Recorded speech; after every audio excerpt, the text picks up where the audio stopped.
বাঁচতে হবে এবং বাঁচার মতো করে বাঁচতে হবে, খুঁড়িয়ে খুঁড়িয়ে দগ্ধে দগ্ধে নয়।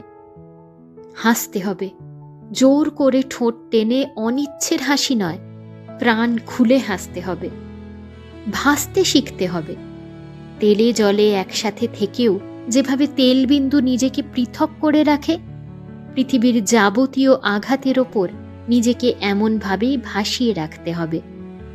ফিরে আসতে হবে যেখানে তোমার কোনো মূল্য নেই, তোমার প্রয়োজন শেষ হয়ে গেছে, অথবা তোমার থাকার মেয়াদ উত্তীর্ণ। সেখান থেকে ফিরে আসতে জানতে হবে। ভুলতে হবে যা কোনোদিন তোমার হবে না, তোমার যতটুকু প্রাপ্য ততটুকু মেনে নিয়ে বাকি সব ভুলতে হবে।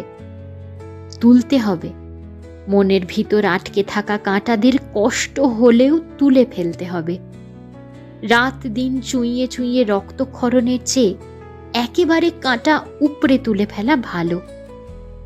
চলতে হবে, সময়ের সঙ্গে সব ব্যথা যন্ত্রণার প্রকোপ কমে আসবে। তোমাকে শুধু নিরন্তর বয়ে চলতে হবে আগামীতে। না বলতে হবে, সব জায়গায় নিজেকে উজাড় করে না দিয়ে কিছু ক্ষেত্রে না বলতে শিখতে হবে। সময় বড্ড কম, দিন যাচ্ছে, মৃত্যু গুটি গুটি পায়ে তার সীমানা বিস্তার করে ক্রমশ এগোচ্ছে।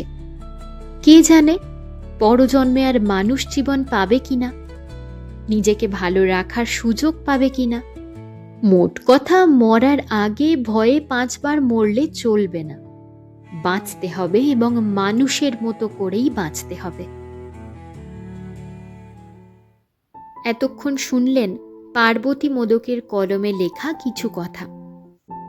আমি সুদেষ্ণা আমার অনুভূতির অবকাশে আপনাদের পাঠ করে শোনাই কবিতা, গল্প, ভালোবাসা, ভালো লাগা, জীবনের ঘাত প্রতিঘাত আর প্রতিদিনের কিছু আবেগের কথা। যদি আমার এই পাঠ আপনাদের ভালো লেগে থাকে তাহলে ভিডিওটিকে লাইক ও শেয়ার করবেন।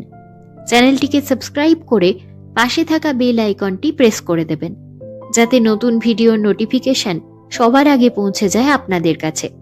অবশ্যই কমেন্টে সকলের মতামত জানাবেন। আমার আরও একটি ইউটিউব চ্যানেল আছে, নাম সাহিত্য সংলাপ। সেখানে আমি পাঠ করে শোনাই বাংলার বিখ্যাত লেখক লেখিকার গল্প ও উপন্যাস। যদি আপনারা গল্প ও উপন্যাস পাঠ শুনতে ভালোবাসেন তাহলে চ্যানেলটিকে একবার ঘুরে দেখতে পারেন। ভালো লাগলে ভিডিওগুলিকে লাইক ও শেয়ার করবেন। চ্যানেলটি সাবস্ক্রাইব করে পাশে থাকা বেল আইকনটি ক্লিক করতে ভুলবেন না যেন। অবশ্যই সেখানেও কমেন্টে সকলের মতামত জানাবেন। আপনাদের মতামত আমার কাছে সবসময় মূল্যবান। ভালো থাকবেন, সুস্থ থাকবেন। ধন্যবাদ।